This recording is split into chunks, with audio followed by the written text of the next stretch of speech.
Bonjour à tout le monde, j'espère que vous allez bien. Je m'appelle Joseph Ménard, je suis conseiller à la Chambre de commerce franco-tchèque et aujourd'hui je vais vous présenter tout d'abord en une minute les données macroéconomiques les plus importantes et aussi les utopiques. Et si vous êtes intéressé, je vous invite à continuer à regarder car je vais approfondir sur les sujets que je vais mentionner. Donc, la minute tchèque. En ce qui concerne le taux de chômage, on voit bien que la République tchèque où le chômage en République tchèque est en train de toujours de diminuer et ça devient de plus en plus compliqué pour la société de trouver des employés. Parce qu'actuellement, il y a 0,7 candidats pour un emploi. Et de ce côté-là, ce sera très intéressant de voir comment les sociétés vont réagir aux afflux des immigrants ukrainiens, surtout des femmes avec les enfants. En ce qui concerne le taux de chômage, la compte tchèque s'est encore renforcée et de nouveau touche des niveaux records. Et c'est pareil avec le taux d'intérêt directeur qui est aujourd'hui à 5%. Par contre, l'inflation est négativement influencée par la guerre, parce qu'aujourd'hui, l'inflation en République tchèque est à presque 13%, ce qui est aussi le record depuis des années 90. Dans la zone euro, c'est plus ou moins pareil, parce que l'inflation était 7,5% en mars, ce qui est aussi le niveau record. Et ce sont surtout des énergies qui poussent l'inflation. Donc voici la minute tchèque et maintenant je vais approfondir sur les sujets. Donc si vous êtes intéressé, je vous invite à rester. Donc les données macroéconomiques. Donc sur ces deux graphiques, vous pouvez voir l'évolution de taux de change et le taux d'intérêt directeur. Sur le taux de change, on voit bien que la couronne tchèque s'est renforcée par rapport à l'euro, car on s'approche des niveaux records depuis 10 ans. Parce qu'aujourd'hui, on peut acheter un euro pour 24,40 centimes. Et le mois dernier, pour vous donner le contexte, c'était encore autour de 25 centimes, 25,12 centimes pour un euro.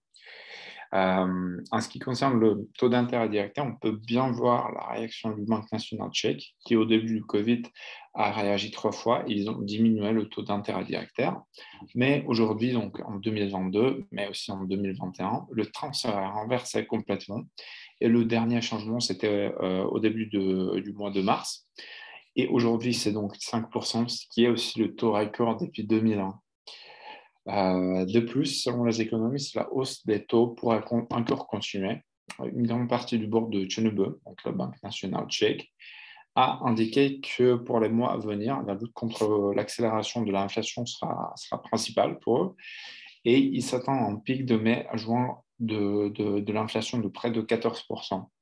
Et par conséquent, les taux d'intérêt directeur devraient augmenter aussi, parce que jusqu'à le moment que la Banque nationale perçoive des signes plus clairs d'un ralentissement de l'économie et les premiers signes d'apaisement des tensions sur le marché du travail.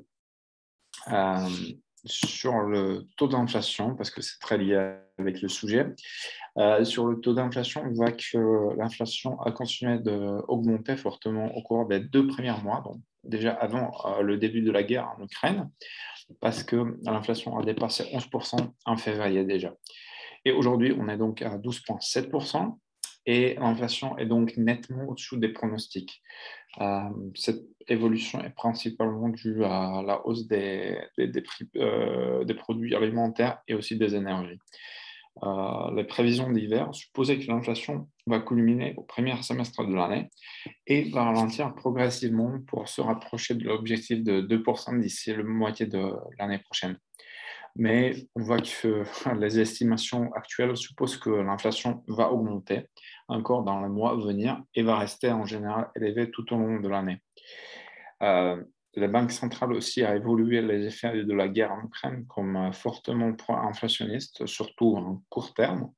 Et du coup, ils ont souligné qu'une politique monétaire plus stricte sera nécessaire pour battre l'inflation. En ce qui concerne l'inflation dans la zone euro, c'était 7,5% donc. Et comme j'avais déjà mentionné, c'était aussi en record depuis l'introduction de l'euro il y a 20 ans. Et donc, le taux d'inflation, le taux d'inflation le taux d'inflation reste bien élevé, au-dessus de l'objectif de 2% de la Banque centrale européenne. Et c'est aussi la guerre en Ukraine et les sanctions contre la Russie qui ont poussé les prix du carburant et du gaz à des niveaux records, parce que les prix de l'énergie ont augmenté de 44,7%, tandis que les prix de l'alimentation, de l'alcool et du tabac ont augmenté de 5%. Les prix des biens industriels hors énergie ont augmenté de 3,4% et les prix des services de 2,7%. En ce qui concerne le chômage, sur les graphiques, on voit bien que le chômage en République tchèque est tombé à 3,4% en mars, ce qui est un dixième de point de pourcentage de moins qu'en février. Et en moyenne, il y avait 0,7 candidats par un emploi en République tchèque. Et on peut dire que la situation dans les mois à venir va dépendre de la situation autour du Covid, mais aussi de la guerre en Ukraine. Parce que selon les premières données, plus de 12 600 Ukrainiens ont rejoint des emplois en République tchèque depuis le début de l'invasion russe. Il s'agit le plus souvent des postes dans la production, la logistique ou les services. Et il y a aussi actuellement près de 8 400 réfugiés ukrainiens qui sont dans les registres des bureaux de l'emploi. Il est toujours vrai que ce sont principalement des femmes avec les enfants qui viennent en République tchèque et ils recherchent donc davantage des emplois à court terme parce qu'ils espèrent qu'ils vont rentrer bientôt chez eux. Globalement, on peut dire que la situation géopolitique est tendue. La production manque des composants, les prix de l'énergie et l'inflation augmentent. Mais malgré tout ça, les sociétés estiment que la situation va s'arranger et que c'est peut-être l'afflux de la nouvelle main-d'œuvre étrangère qui va au contraire permettre de relancer les capacités de la production. Et du coup, la plupart des sociétés devraient recruter dans le secteur de la banque, de la finance, de l'assurance et de l'immobilier. Donc, près de 24% des sociétés dans ce secteur-là ont été optimistes en ce qui concerne le recrutement. C'est assez pareil dans l'hébergement et la restauration, parce que, par exemple, dans la gastronomie, il y a une marque d'environ 20 000 employés. C'est surtout pour le service et la cuisine.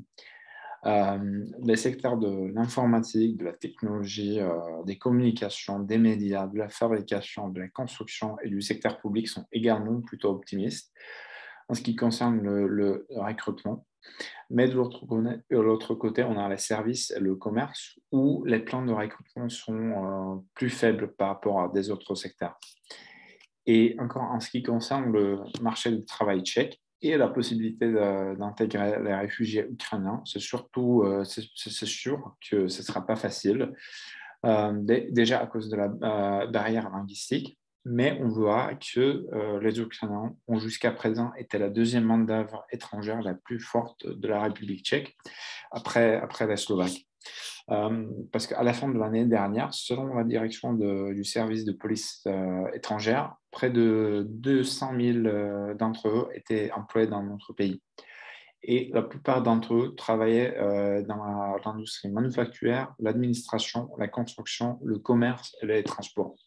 Souvent, même ceux qui, par leur qualification réelle, qui ont obtenu en Ukraine, dépassaient de loin la position donnée en République tchèque.